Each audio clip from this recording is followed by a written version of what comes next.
¿Qué tal amigos? Un saludo cordial para todos ustedes. Bienvenidos a esta nueva edición de Economía para Todos. Soy Jaime Albarracín a través de Palenque TV, con esta señal que llega a todo el país gracias a los operadores de cable como Tigo, por ejemplo, Canal 72 a nivel nacional, 47 en La Paz. También tenemos nuestra señal a través de Cotel, canal 92 y por supuesto a través de la señal del satélite Tupac Katari para todo el país y por supuesto en todas nuestras redes sociales. Hoy con invitados muy especiales vamos a hablar de temas que estoy seguro a usted le va a interesar mucho porque hoy por hoy debemos emprender y para emprender tenemos que saber cómo hacerlo, así que vamos a hablar de ese asunto, pero también estaremos hablando de presupuesto y de inflación, cómo llegar a fin de mes con el salario que nosotros tenemos. Vamos a comenzar con esta primera propuesta que les ofrecemos hoy. Hablemos de empresa y para ello hemos invitado a la licenciada Geraldine González. Ella es experta en temas de empresa y también es docente universitaria en la Universidad Loyola. Licenciada, un gusto tenerla acá en nuestro programa Economía para Todos. Voy a ir con una primera pregunta hacia usted con este tema que le habíamos propuesto, los modelos de negocio. Entonces, ¿qué se puede entender por un modelo de negocio? Un gusto. Muchas gracias, querido Jaime, y gracias por la invitación. Respondiendo a esta pregunta tan importante hoy en día, ¿qué es un modelo de negocio? Un modelo de negocio es algo que nos va a dar inicio a la creación de una empresa. Obviamente esta empresa va a entregar y de forma muy eficiente va a capturar valor. Prácticamente es una empresa que genera ingresos y de alguna u otra forma va a retener a sus clientes. Entonces, ¿se puede entender este modelo de negocio como una suerte de mapa, una ruta, un camino a seguir en un, ¿por qué no también a veces, contexto adverso? Exactamente. Prácticamente un modelo de negocio es un mapa, puede ser también un plan maestro, el cual nos va a dar una guía para que la empresa pueda funcionar a diario y de cierta forma saber si vamos a alcanzar los objetivos a largo plazo que nos hemos propuesto. Prácticamente nos ayuda a visualizar cómo se van a relacionar los diferentes componentes de esta empresa en nuestro entorno y sobre todo si nuestra empresa se va a adaptar a ese entorno.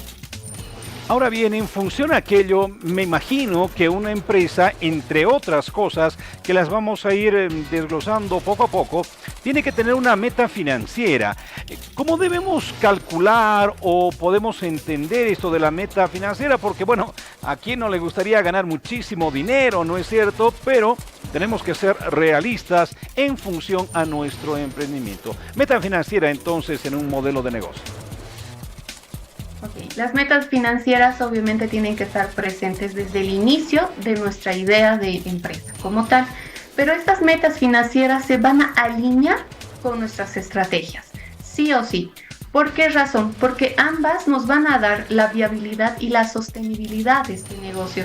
Existen muchas estrategias que nos van a ayudar tal vez a reducir algunos costos y aumentar sí nuestros ingresos, o de cierta forma algunas estrategias nos van a ayudar a tener mayores clientes, a tener mayor ingreso por ventas, pero siempre van a estar alineadas unas con otras. En este caso, metas financieras con tus estrategias tienen que ir siempre de la mano.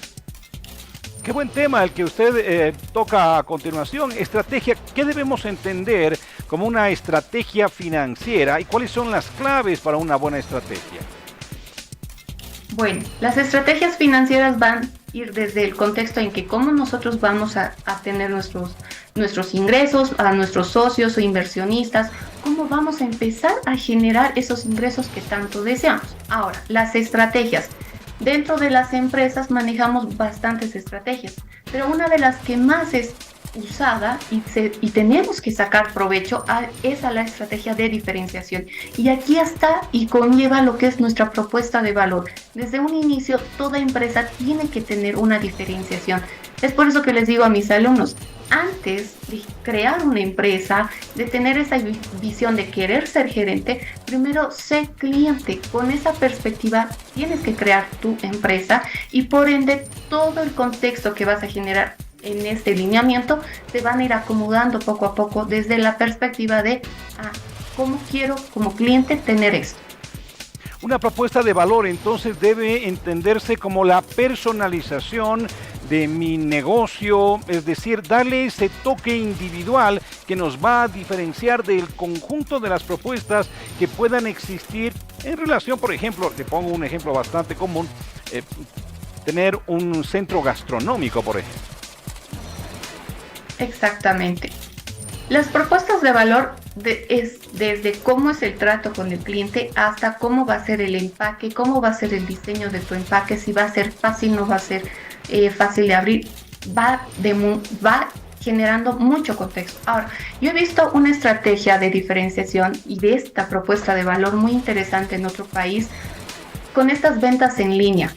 Una empresa hoy en día sabemos que las ventas en línea ha crecido bastante. ¿Y cómo podemos diferenciarnos en este mercado? Pues esta empresa, ¿qué hacía? Agarraba, vendía ropa y te decía, ok, ¿quieres ver cómo te queda la ropa? Y hacían, obviamente con instrumentos de inteligencia artificial, te ponían la cara y te ponían la ropa. Y ya eso le mandaban al cliente y le decía, así se va a ver tu ropa, así se va a ver la ropa puesta en ti. Entonces, esas pequeñas propuestas tenemos que ser muy, muy conscientes de que va a dar una diferencia en nuestra empresa de las demás. Qué interesante, ¿verdad? Ahora podemos utilizar la tecnología a nuestro favor, cosa que antes no existía, más aún si tenemos tiendas virtuales o una oferta virtual. Ahora bien, ¿cuáles son las ventajas de tener claro un modelo de negocio? Porque sabemos muy bien que algunas personas pueden generarse algo de capital, conseguir un capital semilla, pero definitivamente tienen que enmarcarse en un tipo de negocio. Y a veces lo hacen de una manera muy empírica. En ese sentido, ¿cuáles son estas ventajas de generarse este modelo? Bueno, son muchas. La verdad que es extremadamente importante que todo emprendedor genere un modelo de negocio, porque esto nos va a ayudar primero que nada a comprender el mercado al cual estamos queriendo ingresar. Por otro lado, identificar muy bien a tus clientes. Muchas veces los emprendedores cometen el error de que, ya lo conozco a mi cliente, ya sé cómo abordar hacia ellos, pero no estamos utilizando tal vez esa estrategia adecuada para fidelizar, captar o retener a nuestros clientes. La identificación de oportunidades, amenazas, fortalezas y debilidades que nos genera este modelo de negocios al tener va a ser muy importante en la toma de decisiones, ya que vamos a estar muy informados para saber qué hacer, qué no hacer y cómo abordar ante cualquier situación o simplemente abordar ante este mercado competitivo. Nos ha mencionado varios puntos importantes, por ejemplo, tener una estrategia, además de una estrategia, la personalización del producto, ponerse en una suerte de empatía con el cliente, ¿no es cierto? Y al generarnos este mapa, ¿habrá algún otro elemento más que sea constitutivo a esto del modelo de negocio? Primero que nada, hay algo muy importante que tenemos que ser conscientes cuando nosotros escogemos un tipo de modelo de negocio, porque existen diferentes tipos de modelo de negocio. Primero que nada, tenemos que ser coherentes en qué es lo que estamos ofreciendo al mercado, cómo quiere tener el mercado y ese modelo de negocio adaptar a este mercado. Algo que también es importante considerar es a nuestros competidores. También hacer el análisis a nuestros competidores, cómo están ellos en este mercado, cómo se han movido, cómo se están moviendo. Y de cierta forma, nosotros reforzar todo lo que tenemos para ser más fuertes. Es decir, generarnos un prototipo de cliente, por ejemplo, ¿será bueno? Sí, dentro de lo que es toda la estructura de marketing, nosotros manejamos nuestro público objetivo. Ahora, si tu propuesta de tu modelo de negocio es más direccionada algo de marketing digital o que vas a incursionar mucho en esta parte del marketing digital, es generar tu buyer persona, ese cliente ficticio que nos va a dar una idea de cómo vamos a manejar nuestras estrategias para este cliente. Mucho se habla en este aspecto para generarse este buyer persona o prototipo de cliente, las métricas que ahora nos ofrecen distintas redes sociales, pero también en otros componentes. ¿Dónde podemos ir haciendo esto que también se conoce como minería de datos? ¿Cómo podemos buscar aquello en las redes sociales? Es muy interesante esa pregunta porque hoy en día tenemos hartos elementos que nos pueden ayudar de una forma más capacitada o con más conocimientos. Quieran o no quieran, las redes sociales, cada red social se maneja de diferente forma. Desde la interfaz que maneja Facebook, TikTok, Instagram, pues es algo evidente que nosotros no podemos dejar de lado esto. Ahora, las métricas exactas o tal vez manejar ese contenido exacto para cada red social y demás, pues existe en la misma red, en el mismo internet.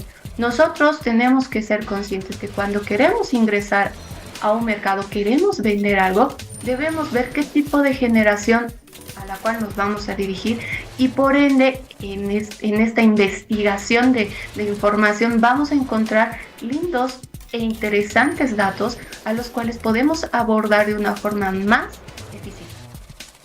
Excelente, estamos conversando amigos aquí en Economía para Todos con la licenciada Geraldine González, quien es docente universitaria. Licenciada, hablemos también de plan de negocio. ¿Cuál puede ser una diferencia entre plan de negocio y modelo de negocio? El plan de negocio prácticamente se va a detallar específicamente los planes que va a contemplar este modelo de negocio. Prácticamente, para que me puedan entender muy bien, es que el modelo de negocio es lo macro y el plan de negocio va a ser lo micro. O sea, cada área, cada plan dentro de este modelo de negocio va a estar detallado en esto. La pregunta entonces tal vez del millón, ¿por dónde comenzar en esta elaboración del plan de negocio?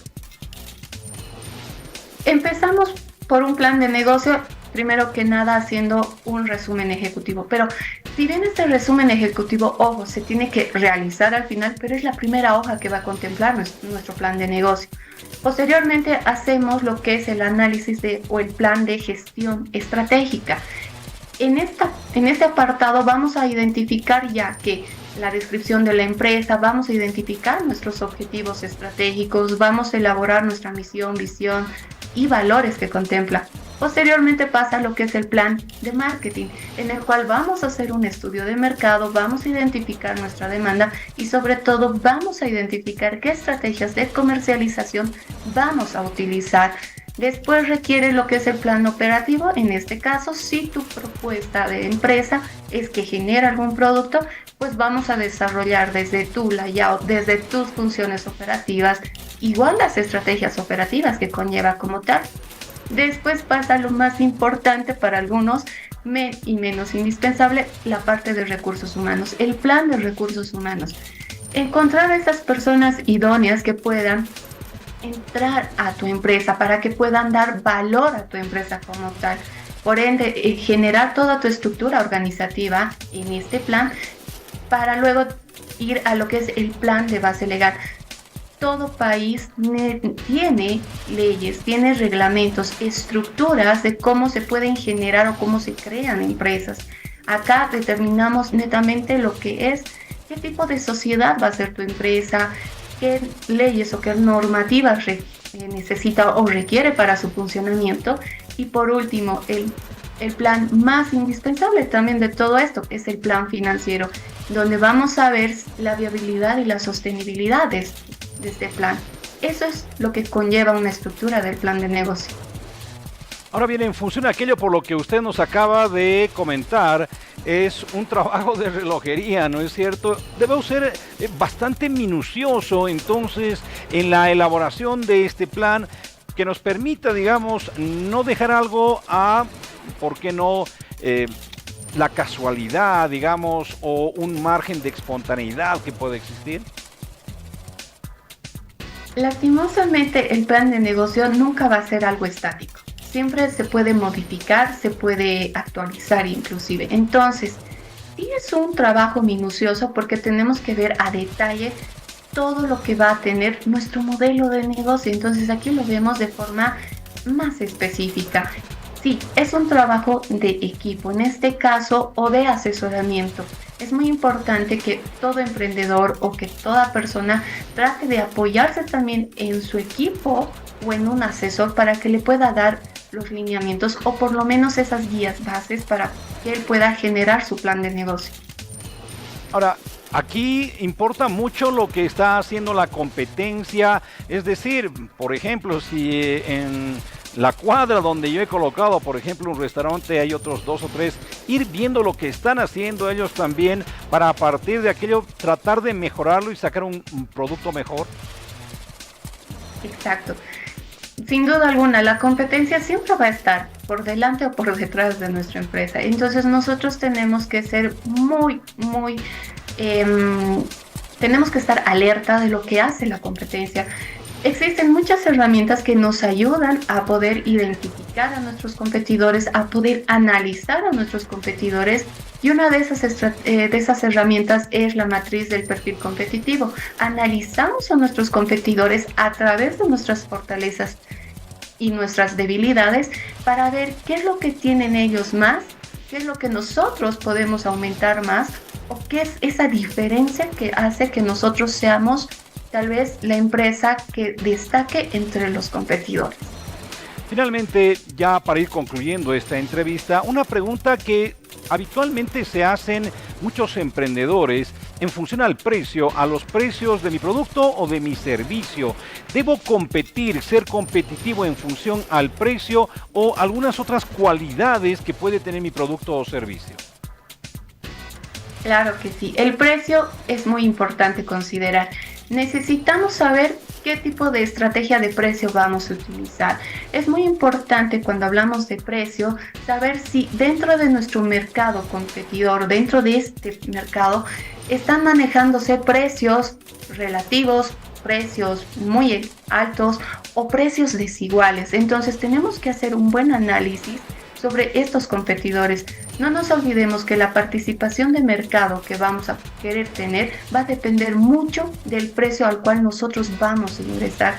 A veces no es bueno ingresar al mercado con un precio muy bajo, porque no nos olvidemos de algo muy elemental cuando hablamos de precio. Precio está ligado a calidad y en nuestra mente, en el subconsciente de todo cliente, sabemos que a mayor precio, mayor calidad. Entonces no te conviene ingresar con un precio muy debajo de la competencia al mercado. Excelente. Muchísimas gracias, licenciada, por estos consejos. Sabemos muy bien que en un país como Bolivia, por ejemplo, es imperativo emprender porque hay definitivamente muchos retos, ¿no es cierto?, a la hora de conseguir, por ejemplo, un empleo fijo, ya sea en una empresa grande o, por qué no, en el aparato público. Entonces, emprender siempre va a ser bueno y mejor si lo hacemos desde algo que pueda resultar celular, pero con una proyección más amplia. Muchísimas gracias, hasta una próxima oportunidad. Hasta luego, gracias a ustedes. Muy bien, así hemos conversado entonces con la licenciada Geraldine González, experta en empresas, que nos ha brindado muy buenos consejos en torno a cómo desarrollar un modelo de negocio, pero también un plan de negocio que nos va a ayudar a sustentar este emprendimiento que estamos nosotros teniendo o realizando con miras, por ejemplo, a un sustento familiar. ¿Por qué no? Podría ser también un buen ámbito. Cerramos entonces aquí esta primera entrevista. Vamos al panorama internacional de las noticias. Fíjese usted que en los días que han transcurrido, el todavía presidente de Estados Unidos, Joe Biden, ha decidido declinar su postulación a un nuevo periodo electoral en Estados Unidos. En ese sentido, entonces, ha dejado la carrera presidencial y ya su vicepresidenta Kamala Harris ha ocupado este sitial. ¿Cómo han respondido los mercados internacionales? De una manera bastante tranquila y ecuánime, se podría decir. Así se refleja en la siguiente.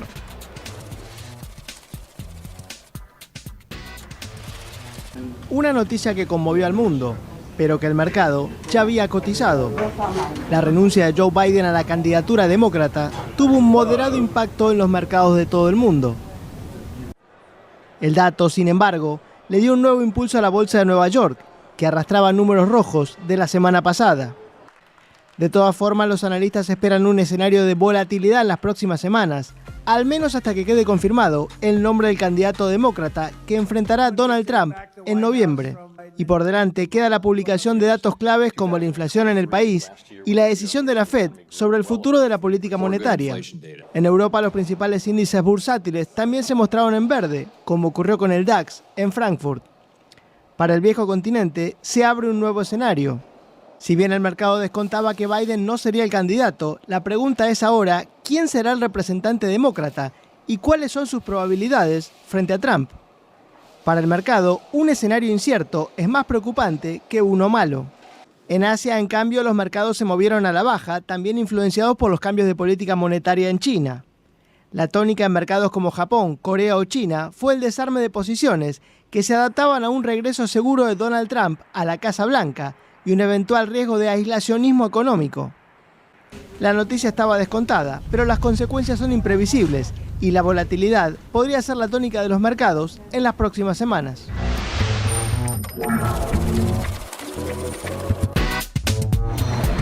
Muchísimas gracias por seguir junto a nosotros, por seguir junto a Economía para Todos. Soy Jaime Albarracín. A continuación vamos a este resumen de los hechos noticiosos más destacados de esta semana que nos van a dar un perfil seguramente de cómo marcha también la situación económica en Bolivia. Bien, vamos a comenzar con esta polémica que se desató luego que se conoció de esta exploración que se ha desarrollado en el norte de La Paz, que ha derivado en que se vaya a poner en plena marcha el campo Mayaya X1. Anteriormente se había producido un proceso exploratorio también con Liquimuni y no dio los resultados esperados. Por lo tanto, entonces, la cuestión política ha saltado en el ámbito económico para señalar que esas inversiones se perdieron, haciendo referencia a lo que aconteció con Liquimuni. La gran pregunta, ¿por qué se gastaron tanta plata en proyectos del 2011 hasta el 2016 en la exploración del pozo Yiquimuni? Ese pozo exclusivamente valieron casi de 150 millones en exploración y también en perforación más de 500 millones de dólares. Entonces esa plata se gastó al fósforo y aquí tiene que haber alguien responsable en agarrar y poder devolver esos recursos al Estado boliviano. Hay hipótesis que se han manejado exclusivamente que consultoras internacionales han dicho que el pozo de Yiquimuni no tenía por qué perforarse, porque no tenía exclusivamente el respaldo suficiente para poder encontrar gas y petróleo, de que deberían decir, un informe decía que se debería haber buscado exclusivamente el pozo Mayaya, debería haberse perforado, pero hicieron caso omiso y obviamente ahí se estuvo metida la empresa PDVSA, la empresa china también, la cual le manejaba Gabriela Zapata. Entonces esa información está circulando y creo que esto tiene que ser investigado por el Ministerio Público y por instancias correspondientes, si es que tuvieron algo que ver o hubo tráfico de influencias para que la amiga de Evo Morales, Gabriela Zapata, pueda haber exclusivamente intervenido ahí a través de sus influencias para poder generar esos gastos millonarios al Estado boliviano. Ante esta situación, esos gastos innecesarios se hicieron, pero tiene que haber un responsable. Y saludamos la gestión del presidente Luis Arce Catacora, el cual con solamente 50 millones de dólares ha acertado a la exploración del pozo Mayaya X1, la cual va a generar exclusivamente ingresos millonarios para el Estado boliviano. Bueno, el Ministerio Público tiene que investigarlo porque hubieron promesas falsas hechas por el expresidente de YPFB como también el expresidente Evo Morales, porque fueron anunciadas estas obras exclusivamente de Yiquimuni con una gran inversión, fueron anunciadas que se iban a encontrar grandes cantidades de metros cúbicos, exclusivamente de gas como también de petróleo. Entonces, cada año se anunciaba exclusivamente en las fiestas del 16 de julio en la ciudad de La Paz. Ante esta situación, esos gastos se llaman malversación de fondos. Y uno de los temas que ha vuelto a cobrar muchísima vigencia, incluso fíjese usted superando al tema dólar, tiene que ver con la falta de combustible, principalmente de diésel. Se ha reconocido desde el gobierno que hay una caída en la oferta de un 22%, es decir, que hay un 22% menos de diésel circulando en los distintos distribuidores, surtidores, gasolineras, si usted quiere. Bueno, esta es la propuesta que se ha la información en todo caso, más que propuesta, la información que se ha conocido con relación a este tema que ha generado, por supuesto, ya repercusión. El transporte pesado ha dado 10 días hábiles para poder dar solución a la temática del transporte boliviano.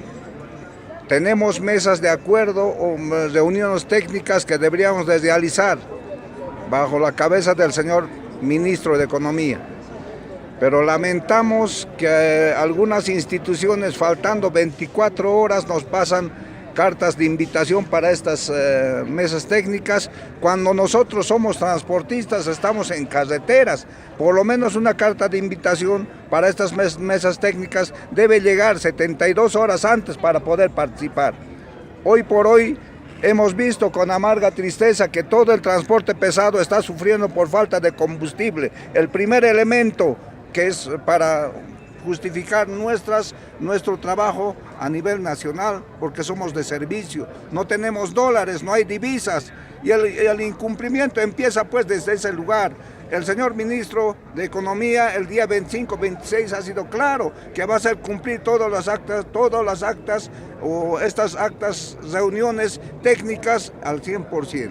Y mañana tenemos una invitación del señor ministro de Economía y vamos a asistir todos los representantes a nivel nacional en esta reunión y que demuestren cuáles son los compromisos o de qué forma se está avanzando, porque no hay garantía en nuestro país en poder darnos combustible.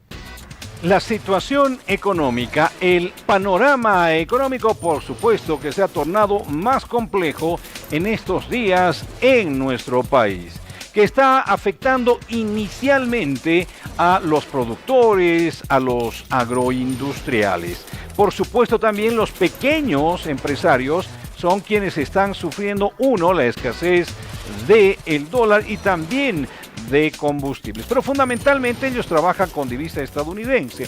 Bueno, ante este panorama que se presenta, Fedemipe, por ejemplo, está pidiendo una suerte de condonación o, por qué no, reprogramación de deuda. Se llevó a cabo la audiencia de medida cautelar donde el imputado Sebastián Enrique Marcet no ha comparecido y el Ministerio Público, conforme lo establece el artículo 87 y siguiente del Código de Procedimiento Penal, ha solicitado la declaratoria de rebeldía. Toda vez que se han cumplido con todas las formalidades de ley, se ha notificado a través de edicto de prensa que al no haber comparecido se declaró la declaratoria de rebeldía y se expidió lo correspondiente mandamiento. Así también el Ministerio Público ha fundamentado en cuanto a los bienes, tanto vehículos y inmuebles han sido incautados en una cantidad de aproximadamente 11 vehículos y también 11 inmuebles que se han solicitado. Y esta semana que culmina también ha tenido nuevamente como principal elemento dentro de la agenda informativa el tema dólar. Muchos han señalado que la cotización de esta divisa ha tenido un incremento significativo en relación a la oferta oficial. En ese sentido, desde Defensa del Consumidor se ha señalado que se ha pedido una normativa para tratar de controlar el mercado paralelo del dólar. Pero es posible aquello, metiendo a la cárcel a los librecambistas, se va a lograr que baje el precio de la divisa. No tiene que ver esto fundamentalmente con el mercado, pero bueno, el tema está planteado según se ha conocido en el ámbito legal. Necesitamos una normativa, se ha presentado ya un anteproyecto de decreto supremo, está en la exquisitez de los técnicos de UDAPE, que a veces en vez de facilitar y viabilizar normas que realmente necesitamos en el país, son los primeros en obstaculizar, en observar el punto, la coma, el por qué, el de qué, el para qué, para cuándo, etcétera, etcétera. Son normas que requerimos por la coyuntura, como también necesitamos otra norma que permita que todos los productos comisados por contrabando sean entregados a EMAPA cuando se trata de alimentos, o sea, distribuido a los albergues, ¿no?, a los hogares o aquellos sectores donde se quieren alimentos, y no como ahora se comisan miles de toneladas de alimentos y se destruye. Y por supuesto, uno de los espacios geográficos más importantes que tiene el país, como es Santa Cruz, también está sufriendo los embates de los problemas económicos. Un centro donde hay mucho comercio, mucha productividad. Bueno, el alcalde Johnny Fernández ha sorprendido con una propuesta señalando que se deben buscar otros agentes de inversión, más allá de los chinos. Está proponiendo abrir el mercado de las inversiones a otros países. Pero claro, ahí también hay un componente político, por ejemplo, el que está ligado a Estados Unidos. Pero aquí está la propuesta de Fernández. Mira, ahora va a empezar la feria exposición.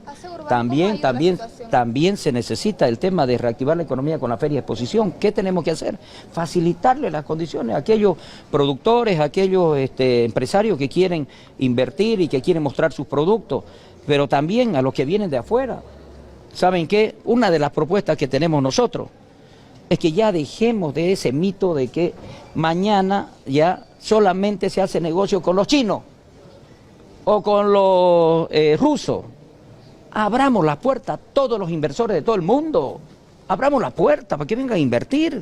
No cerremos ni pongamos condiciones. Creo que eso es lo que hace falta en el país. Dejemos ya de estar dando privilegios a economía de un lado o del otro. Abramos la economía a todos. Si los gringos, los europeos, los rusos quieren venir a invertir en el litio, en gas, en todo lo que sea materia prima que se pueda convertir en valor agregado, que vengan, viejo. No podemos seguir concentrando la producción y la exportación o importación a definiciones o actitudes eminentemente políticas o ideológicas. Eso no funciona ya en el mundo. Abramos nuestra economía a todo el mundo. Dejemos ya de dar privilegios a uno y cerrar las puertas a otro. Hay muchas inversiones de otras partes que quieren venir, pero no le pongamos candado, pues abramos. Eso es lo que nos va a reactivar la economía para los gobiernos locales, para el gobierno nacional, para el sector productivo que tanto necesita en este momento reactivarse. Entonces yo creo que ahí es donde tenemos que dar el paso fundamental. Caso contrario, obviamente vamos a seguir en estas situaciones de solamente tapar emergencias. Eso no es lo que necesita el ciudadano, ¿no?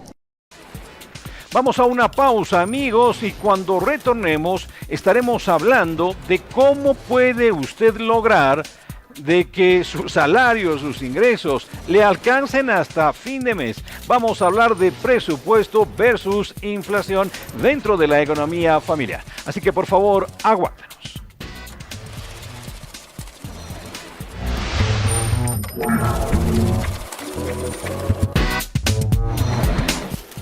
Muchísimas gracias. Seguimos con Economía para Todos. Soy Jaime Albarracín.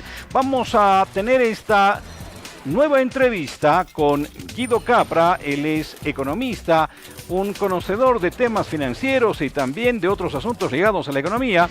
Lo hemos convocado para hablar sobre presupuesto versus inflación. Cómo llegar con nuestro salario a fin de mes. Guido, ¿cómo estás? Un gusto saludarte. Gracias por estar nuevamente aquí en la pantalla nuestra con esta posibilidad de compartir toda tu experiencia. Entonces, Guido, muchas familias en estos momentos están teniendo una suerte de reordenar su presupuesto de cara a lo que representa la inflación, que si bien no es elevada, está subiendo, ¿no es así? Entonces, en esa perspectiva, esa es la pregunta. ¿Cómo ajustar nuestro presupuesto en una situación de crisis económica? Un gusto. Muchas gracias, Jaime, por la invitación. Tal vez es necesario explicar qué es inflación, y la inflación es el incremento en el nivel generalizado de precios.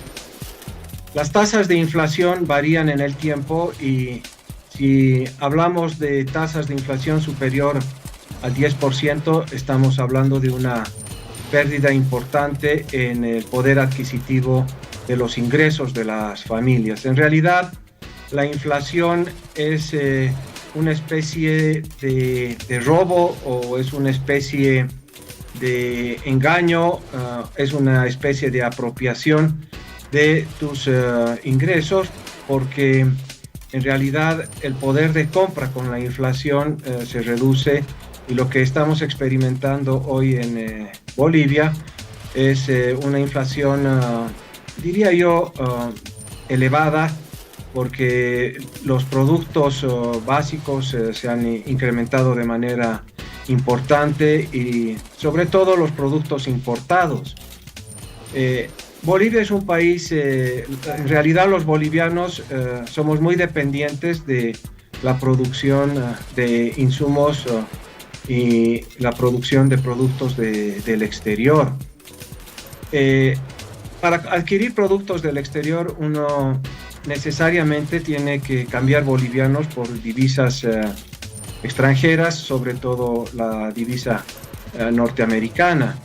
Y si comprar una mermelada antes costaba en bolivianos 7 bolivianos, comprar una mermelada de la Argentina costaba 7 bolivianos, ahora comprar esa misma mermelada y ponerla en el mercado local cuesta 11 bolivianos.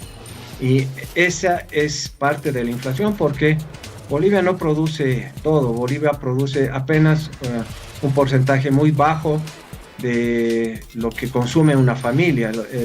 La canasta de bienes que consume una familia, una proporción baja son productos producidos localmente, y una proporción muy elevada son productos que uno importa de otros países. De ahí que no podemos decir que la inflación sea baja. La inflación, la pérdida, en otras palabras, la pérdida del poder adquisitivo de nuestros ingresos, de nuestros salarios, se ha reducido de una manera muy importante. ¿Cómo protegernos? Sí, ¿cómo protegernos? Esa era mi siguiente pregunta. Adelante, por favor, Guido. Bueno, es poco complicado protegernos ahorrando en bolivianos. Si una familia tiene la capacidad de adquirir los productos de primera necesidad y le queda un margen de dinero, lo más saludable es, si encuentra dólares, si encuentra divisas, cambiar esas divisas, cambiar esos bolivianos por divisas. No importa si son dólares americanos, soles peruanos, incluso pesos argentinos. No es una mala idea protegerse de una futura inflación que va a ser cada vez más acentuada en nuestro país. ¿Qué otras alternativas pueden existir, además de adquirir divisas? Se está hablando mucho de invertir en criptomonedas, y es posible, hay mucha gente que está haciendo eso, está comprando criptomonedas y las está invirtiendo no en Bitcoin, sino en criptomonedas que tienen una paridad 1 a 1 al dólar. ¿Eso qué quiere decir? Eso quiere decir que tú puedes comprar criptomonedas en el mercado de criptomonedas, como por ejemplo Coinbase o Binance, 8, 9 bolivianos por dólar. Esa es más o menos la tasa a la que te cotizan los vendedores de criptomonedas. Es decir, tú compras una unidad de criptomoneda con paridad al dólar 1 a 1 a 9, y puedes en algún momento ese mismo dólar que está en criptomonedas convertirlo en divisa. Esa es otra forma de protegerse, algo más sofisticada, pero la ganancia en ese caso está en la compra de criptomoneda a una tasa en bolivianos inferior a 11.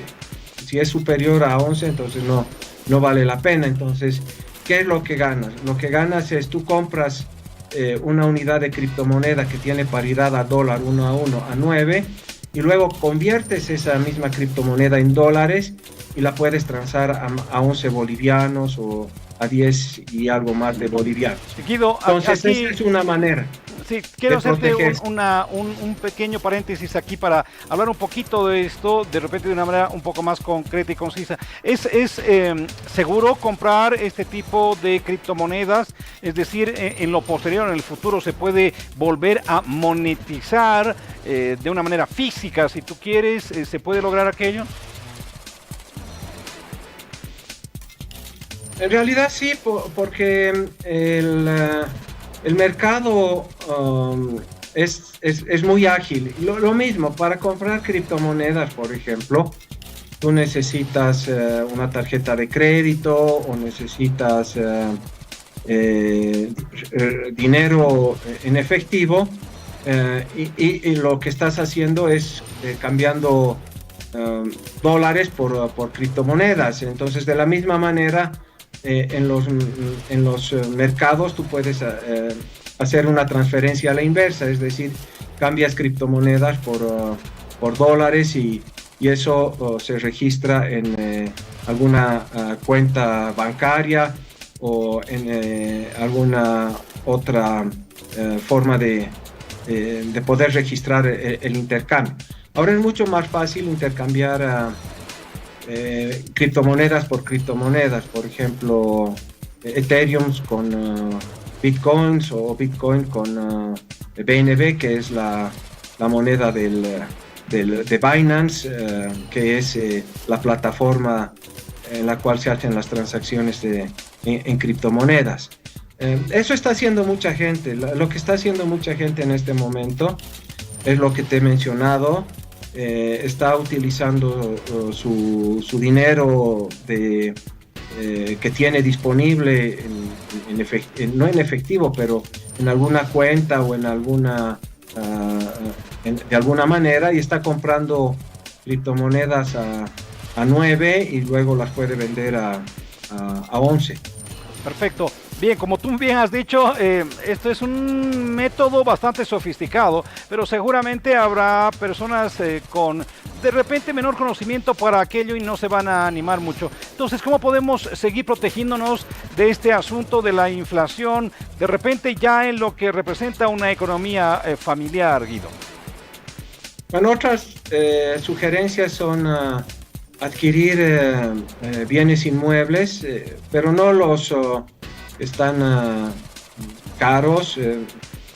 Por ejemplo, se recomienda comprar departamentos de un dormitorio o 2 dormitorios máximo, y en zonas privilegiadas o en zonas que son comercialmente interesantes o donde llegan o les gusta llegar a los turistas, por ejemplo, o se quieren alojar viajeros locales, por ejemplo en La Paz, Sopocachi o la zona sur, y lo que uno hace es como están esos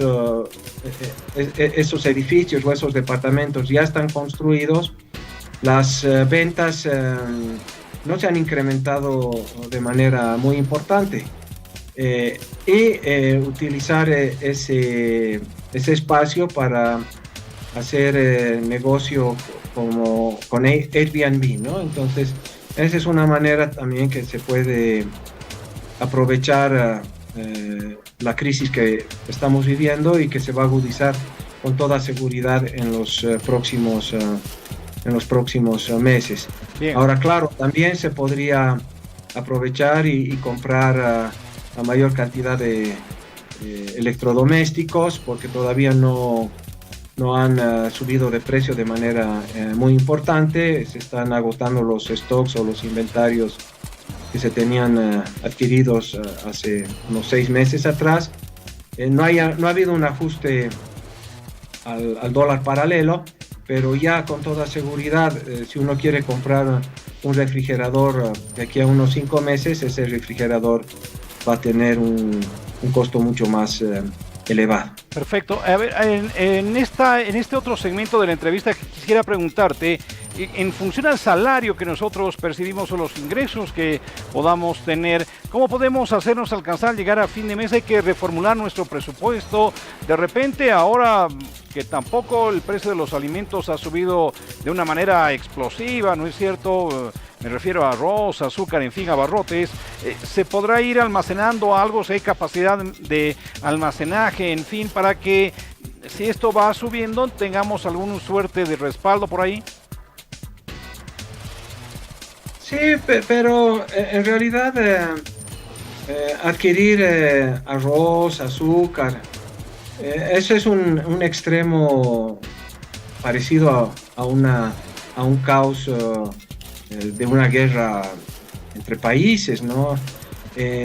Sí, va a haber un aumento en el nivel de precios de algunos productos, sobre todo la harina seguramente va a aumentar de precio. No es mala idea que los panaderos puedan, la gente que está en este negocio pueda adquirir una buena cantidad de insumo para poder funcionar algunos meses en el futuro, pero la rotación de estos insumos es muy elevada y bueno, el margen que uno puede beneficiarse es relativamente bajo. Lo mejor que se puede hacer es, si tienes un margen, si tienes un ahorro en bolivianos, tratar de convertir esos bolivianos en divisas de otros países. Puede ser el real del Brasil, es decir, convertir en divisas de países que no tienen inflación o que tienen una inflación menor a la de Bolivia. Ese sería el consejo, porque en realidad el boliviano con el tiempo cada vez vale menos, ¿no? Entonces, si lo relacionamos con lo que se podía comprar, pues hace, no sé, 2 años atrás, con 100 bolivianos podías hacer un mercado. Ahora ya no es posible hacer. Correcto. Medio mercado con esos 100 bolivianos. Ahora, en función a aquello, de repente tendremos que reducir algunos gastos innecesarios, de repente. ¿Podrá servir aquello? Claro, es como que tu sueldo ha pasado de 1.000 a 500, entonces ya no ganas 1.000, ganas 500. Entonces, ¿cómo haces para que esos 500 te alcancen? Pues tienes que reducir a lo máximo los gastos que se puedan reducir. Ahora, claro, empezarás reduciendo las salidas, no sé, al cine, luego en vez de utilizar radiotaxi, ahora solamente utilizarás minibús, y si utilizabas minibús tendrás que caminar, si las distancias son razonables. En vez de comprarte un helado a la semana, pues te comprarás no te comprarás helados para el recreo, y ese tipo de cosas van a tener que hacerse en la coyuntura actual. Por ejemplo, yo adquiría un café gourmet y ya no estoy comprando, porque claro, ya el presupuesto se ha ajustado y hay que priorizar los gastos en aquellos servicios que son fundamentales, ¿no? Luz, internet, luego agua, colegios. Eso uno no puede dejar de cancelar, médicos, seguros, eso, pero sí puedes dejar de adquirir un café gourmet, por ejemplo, ¿no? O una mermelada importada. Entonces tendrás que consumir la mermelada local. En ese sentido, como tú dices, deberemos apelar, ¿por qué no también a la oferta nacional, no es cierto? Es decir, porque si bien es cierto que los productos importados están caros, me imagino que este también es momento para la industria nacional, aunque, como tú bien dices, no es gran industria nacional, pero podríamos, digamos, ahí también dinamizar de alguna forma esa economía que se tiene ahí. ¿Es posible aquello también? ¿Es así?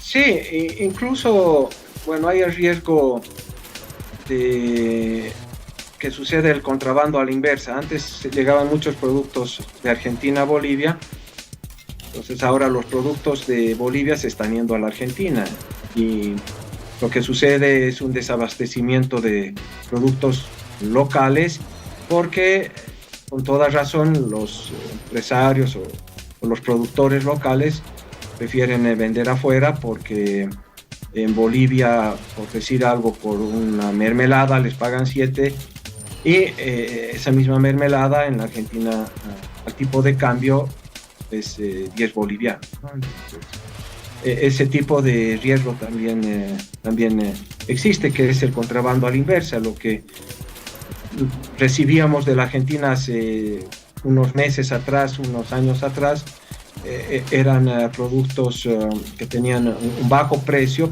para el poder adquisitivo de los bolivianos, pero ahora esos productos han subido muchísimo y el flujo del comercio es a la inversa, es decir, ahora los productos bolivianos están yendo a la Argentina. Perfecto.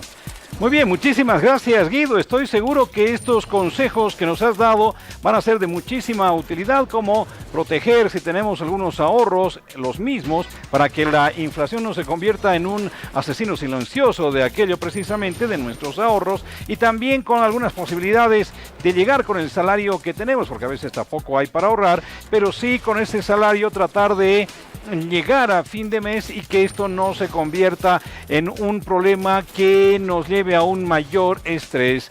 Guido, como siempre, un placer conversar contigo. Muchísimas gracias. Hasta una próxima oportunidad. Gracias. Un gran saludo a todos. Perfecto. Así hemos dialogado entonces con el licenciado Guido Capra, quien es especialista en temas económicos, con estos consejos. Entonces, si usted por ahí tenía unos ahorros en dólares, podría pensar, aunque como bien ha dicho Guido, es algo sofisticado, hay que tener un asesoramiento, hay que saber hacerlo, comprar criptomonedas, que puede ser una alternativa, ¿no es cierto?, en esa paridad 1 a 1, podría ser algo así, pero ahí la recomendación siempre es asesórese bien para no estar perdiendo sus ahorros, ¿no? Otra alternativa de repente es comprar algunos bienes inmuebles que puedan servir en lo posterior o que puedan no perder de una manera vertiginosa su precio. Y también ver un tema de los gastos, ¿no? Que a veces tenemos gastos innecesarios en nuestra economía familiar y que también pueden ser objeto de una supresión por ahora hasta que haya un escenario mucho más favorable. Bien, cerramos entonces aquí este tema. Vamos al panorama internacional y si hay algo en lo cual todavía se continúa cifrando esperanzas es en la producción de litio. Producción de litio que para algunos otros países vecinos, el caso de Argentina y Chile, por ejemplo, ya están generando ingresos considerables. En Bolivia todavía no, pese a que se mantiene esa idea de que en Bolivia existen los yacimientos más grandes de litio. Fíjese usted que se ha encontrado litio en Lituania y los europeos de alguna manera están de plácemes. Veamos esta nota. En el oeste de Serbia yace una de las mayores reservas de litio de Europa, suficiente para 1 millón de baterías de electroautos al año. Ahora comienza la extracción de este tesoro.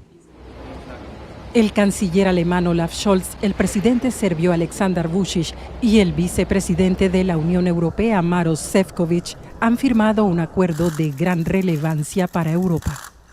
Hasta ahora, la industria automovilística europea dependía de las importaciones de litio, una materia prima muy demandada y escasa. Cerca del 50% de las reservas mundiales se encuentran en países de América Latina. También Estados Unidos y Australia cuentan con grandes reservas, sin olvidar a China. China ha adquirido amplios derechos sobre este recurso en América Latina. El litio de Serbia es un primer paso hacia una mayor diversificación. Sin embargo, existe una fuerte oposición en el país. Pobladores y ecologistas temen graves daños ambientales como la contaminación de los acuíferos por metales pesados. Muchos dudan de que se respeten las estrictas normas ambientales acordadas. Debido a las protestas, el gobierno ya canceló el proyecto en 2022. Ahora ha cambiado de opinión. Están en juego ingresos multimillonarios y puestos de trabajo. Además de la extracción, Serbia también quiere producir baterías con el apoyo de la Unión Europea y fabricantes de automóviles. El proyecto también podría influir positivamente en las negociaciones de adhesión de Serbia a la Unión Europea.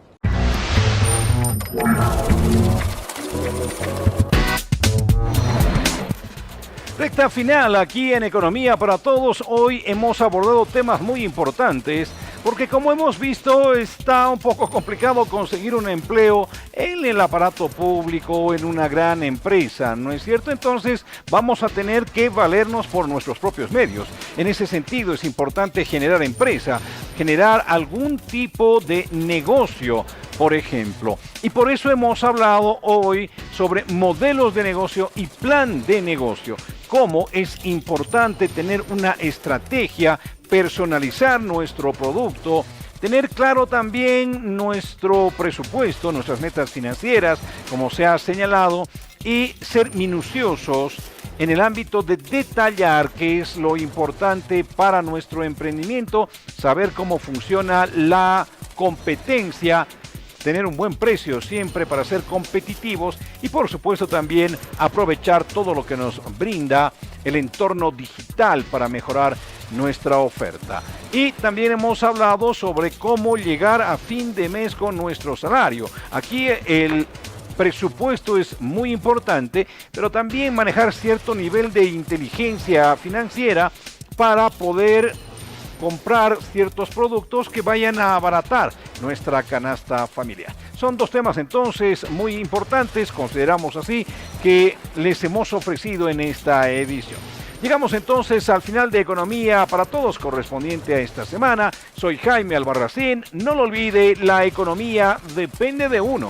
Hasta la próxima.